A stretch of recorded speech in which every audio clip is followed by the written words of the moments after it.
দিদি আমি কি এখানে বসতে পারি? আমার মনে হয় আগে কখনো দেখা করিনি, আর আশেপাশে তো আরো অনেক জায়গা খালি আছে। দিদি আমি চাই না লোকে ভাবুক যে আমি এখানে একা এসেছি, এতে মনে হবে আমার কোনো বন্ধু নেই। ও ঠিক আছে, বসো, আমরা একসাথেই খাই। ও থ্যাংক ইউ দিদি, আপনি খুব ভালো। আপনাকে দেখে মনে হয় আপনি আপনার ক্যারিয়ারে খুব সফল, আমার মতো নন যে সবসময় সম্পর্ক আর মানুষের ভিড়ে জড়িয়ে থাকে। মনে হচ্ছে তোমার মনে কোনো কষ্ট আছে। হ্যাঁ, আমি সবার সাথে মিশতে চাই, কিন্তু হাই স্কুলে আমাকে গ্রুপ থেকে বের করে দেওয়া হয়েছিল, আর ইউনিভার্সিটিতেও আমি একা হয়ে গেলাম।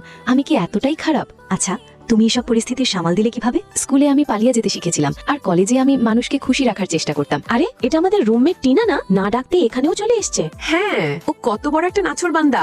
জানি না ও কেন বোঝে না যে কেউ ওকে পছন্দ করে না। এরা আমার রুমমেট, এরা সবসময় আমার সাথে এমনটাই করে। টিনা, পালিয়ে যাওয়া বা মানুষকে খুশি করার চেষ্টা করলে শুধু অন্যায়ই পাওয়া যায়। ভাগ্য তোমার সামনে একই পুরনো সমস্যা বারবার নিয়ে আসবে, যতক্ষণ না তুমি সেগুলোকে একটা নতুন জবাব দিতে শিখছো। রিয়া, এই কম্পিটিশনের স্পিচ তুমিই দেবে। না ম্যাম, আমাকে দিয়ে হবে না, আমি মাঝে মাঝে কথা বলতে গিয়ে তোতলাই। রিয়া, চেষ্টা